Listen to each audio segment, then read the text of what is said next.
Hi అండి. ఈరోజు వీడియోలో టేస్టీగా కాలీఫ్లవర్ కర్రీ చేసుకుందామండి.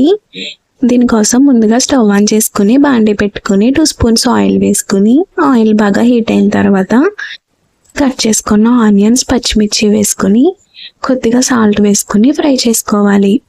ఇలా సాల్ట్ వేసుకోవడం వల్ల ఆనియన్స్ త్వరగా ఫ్రై అవుతాయండి.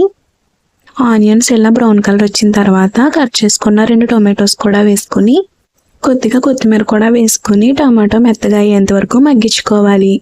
ఈ లోపు మనం కాలీఫ్లవర్ కూడా శుభ్రం చేసుకోవాలండి. దానికోసం స్టవ్ పైన హాట్ వాటర్ పెట్టుకుని అందులో కొద్దిగా సాల్ట్ వేసుకుని పురుగులేమీ లేకుండా కట్ చేసుకున్న కాలీఫ్లవర్ ముక్కలు అందులో వేసుకుని ఒక 10 మినిట్స్ వాటర్లోనే ఉంచి తర్వాత స్టెయిన్ చేసుకుంటే కాలీఫ్లవర్ స్మెల్ లేకుండా ఉంటుందండి.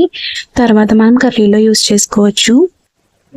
ఇలా టమాటాలు మగ్గిన తర్వాత కాలీఫ్లవర్ వేసుకుని కొద్దిగా పసుపు, మన టేస్ట్కి సరిపడా సాల్ట్, 2 స్పూన్స్ కారం కూడా వేసుకుని ఒకసారి మొత్తం అంతా కలిసేలా కలుపుకొని మూత పెట్టుకుని ఒక 10 మినిట్స్ మగ్గించుకోవాలి.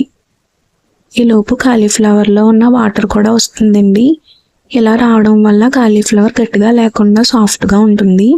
తర్వాత ఒక చిన్న గ్లాస్తో వాటర్ వేసుకొని ఒకసారి మొత్తం అంతా కలిసేలా కలుపుకొని మంట మీడియం ఫ్లేమ్లో పెట్టుకొని మూత పెట్టుకుని ఉడికించుకుంటే కాలీఫ్లవర్ మెత్తగా ఉడుకుతుందండి.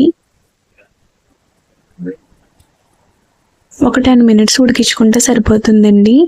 త్వరగానే ఉడికిపోతుంది. ఇలా కర్రీ దగ్గర పడితే మన కాలీఫ్లవర్ కర్రీ రెడీ అవుతుందండి.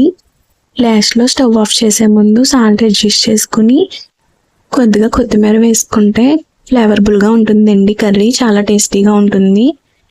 ఈ కొత్తిమీర ఫ్లేవర్ కర్రీలో చాలా బాగా తెలుస్తుంది. ఒకసారి ట్రై చేయండి. అంతే అండి, చాలా ఈజీగా మన కాలీఫ్లవర్ కర్రీ మసాలాలు ఏమీ లేకుండా రెడీ అవుతుందండి. వీడియో నచ్చితే లైక్ చేసి మన ఛానల్ని సబ్స్క్రైబ్ చేసుకోండి.